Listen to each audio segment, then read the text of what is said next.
Tonight, we are looking at a rapidly escalating situation. A trade dispute is brewing right on our northern border. It began just days ago, August 25, 2025. President Donald Trump announced a sweeping new tariff. He imposed a 25% tax on electric vehicles imported from Canada. Graphic: US and Canadian flags with 25% tariff over an electric car. The stated goal: protect American jobs. Trump claimed Canadian EV manufacturing was undercutting American automakers. He called it necessary, putting America first. The announcement was classic Trump, delivered via a late-night post on Truth Social.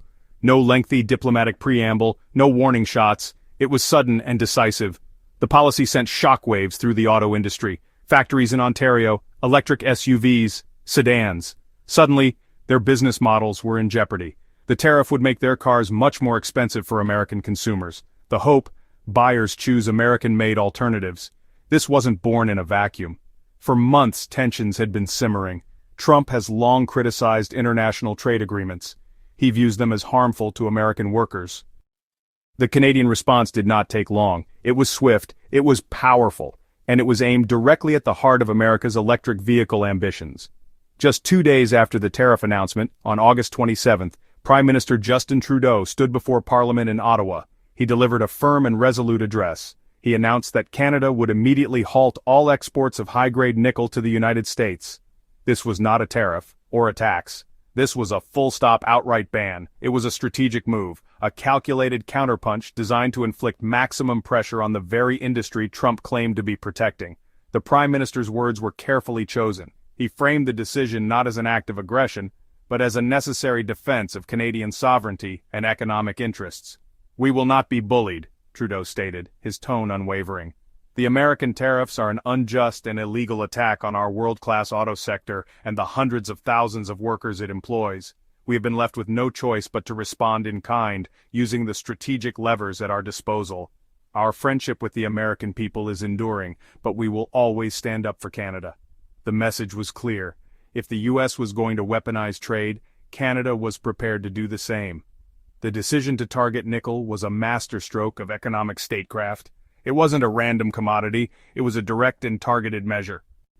So why all the fuss about nickel? To many people, it's just a metal used to make coins, or stainless steel, but in the world of electric vehicles, nickel is king. It is the single most important raw material in the cathodes. Think of the battery as the car's engine. The cathode is one of its most critical components. It determines how much energy the battery can store. The more energy it can store, the farther the car can go on a single charge.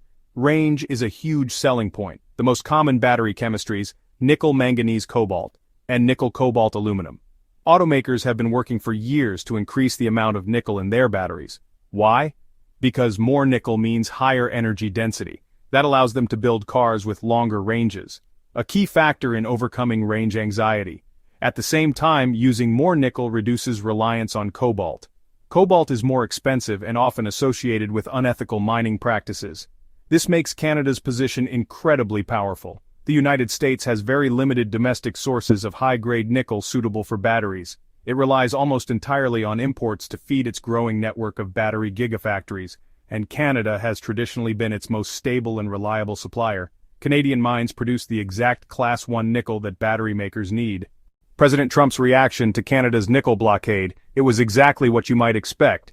It was a mix of public outrage and disbelief. He took to Truth Social with a series of fiery posts. He called Prime Minister Trudeau weak and disloyal. He accused Canada of betraying its closest ally. "Justin is trying to kill the American auto industry." One post read, "He thinks he can get away with it. He can't. We will not be held hostage by Canada's nickel. America will find it elsewhere, bigger and better. This will backfire on them, bigly."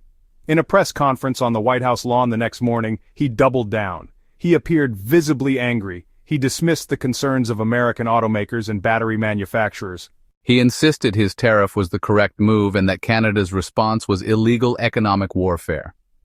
"They started this fight, but believe me, we will finish it. We don't need their nickel. We have nickel. We have lots of it. We'll start mining it tomorrow. We'll be totally independent in no time. It's very simple, really." The economic consequences of this trade war are already being felt on both sides of the border. In the United States, the impact is sharp and immediate for the auto sector. Major automakers with battery plants in states like Michigan, Tennessee, Nevada have sounded the alarm. Stock markets are reacting, automaker shares plunging. They've warned that, without a steady supply of Canadian nickel, production lines will have to slow down or even stop completely within weeks. And this doesn't just mean fewer electric cars being built, it means potential layoffs for thousands of American workers, from the factory floor to the engineering labs. But the pain isn't confined to the big automakers. A vast ecosystem of smaller companies that supply parts and services to the EV industry is also at risk. These are the businesses that make wiring harnesses, battery cooling systems, and charging components. A slowdown at the top of the food chain creates a devastating domino effect. Dr. Emily Carter, a trade economist at the Brookings Institution, put it simply, this isn't just about Ford or GM. This is about thousands of small and medium-sized enterprises across the industrial Midwest and the Sun Belt. The Canadian nickel ban is a surgical strike on the most dynamic part of the American manufacturing sector. Meanwhile, in Canada, the economic picture is, well, a bit more complex. To understand the real-world impact of this escalating trade war, we need to listen to the experts and the people on the front lines. The voices from the auto industry have been nearly unanimous in their concern. Mary Barra, the CEO of General Motors, issued a statement that was both diplomatic and urgent. The integrated North American supply chain is a competitive advantage for our entire industry. We urge both governments to find a swift and amicable resolution that allows us to get back to the business of building the electric future and supporting workers on both sides of the border. This sentiment is echoed by union leaders, the United Auto Workers in the U.S. Unifor in Canada. A joint statement from the two unions warned that tariffs and trade wars only serve to harm the workers we represent. They pointed out that a component for an electric vehicle might cross the U.S.-Canada border 6 or 7 times before it's installed in a final assembly plant. This intricate dance of logistics is now threatened, putting jobs in both countries at risk. On the Canadian side, mining experts are highlighting the calculated risk the government has taken. Our nickel is among the cleanest and most sustainably produced in the world. The U.S. needs it to meet its own climate goals. While this ban creates immediate challenges for our producers, it underscores the strategic importance of Canadian critical minerals. The world is going to need this nickel, and we are confident that new markets will emerge if the U.S. chooses to source from less reliable and less environmentally friendly producers. Finally, geopolitical analysts are watching this with a sense of dread. They see it as a dangerous erosion of the Western alliance. Dr. Fiona Hill, a former National Security Council official and an expert on international relations, provided a stark warning. This is not just about cars and nickel, this is a conflict between two of the closest allies in the world. So where does this conflict go from here? As we stand here today, August 29, 2025, the situation is tense and uncertain. There are several possible paths this could take, from a quick resolution to a long, damaging trade war. The most optimistic scenario involves back-channel diplomacy. Despite the fiery public rhetoric, negotiators could be working behind the scenes. They might find a face-saving way out, a possible compromise. The U.S. drops its EV tariff quietly, Canada lifts the nickel ban. Both leaders claim victory and restore normalcy. A more pessimistic road, further escalation. President Trump is not known for backing down.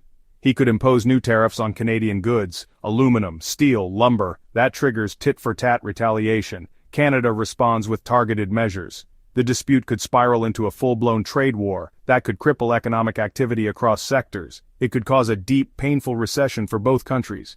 Consumers would pay via higher inflation. Regardless of how this immediate crisis is resolved, the nickel war of 2025 will leave lasting scars on the relationship between the United States and Canada. It has fundamentally altered the calculus of trust and reliability that has defined the partnership for generations. For decades, both nations operated under the assumption that the integrated economy was a shared asset. This conflict has shattered that assumption. It's shown that even the closest of allies are willing to weaponize economic interdependencies to achieve political goals. The trust that was once implicit must now be explicitly negotiated.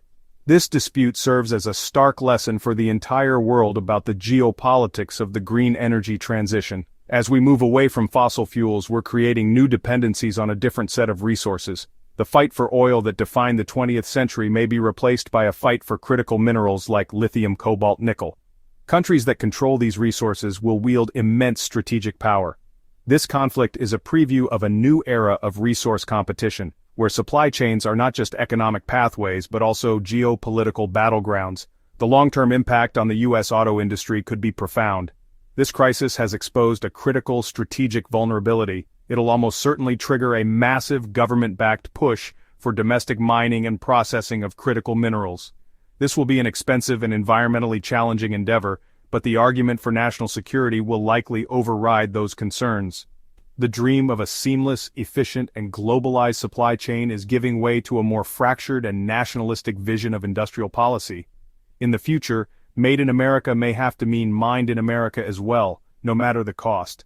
Ultimately, this conflict is a cautionary tale. It shows how quickly political disputes can unravel decades of economic cooperation. It highlights the fragility of the global supply chains we all depend on. Whether this ends with a handshake or with a prolonged economic siege, the message is clear. The world is changing.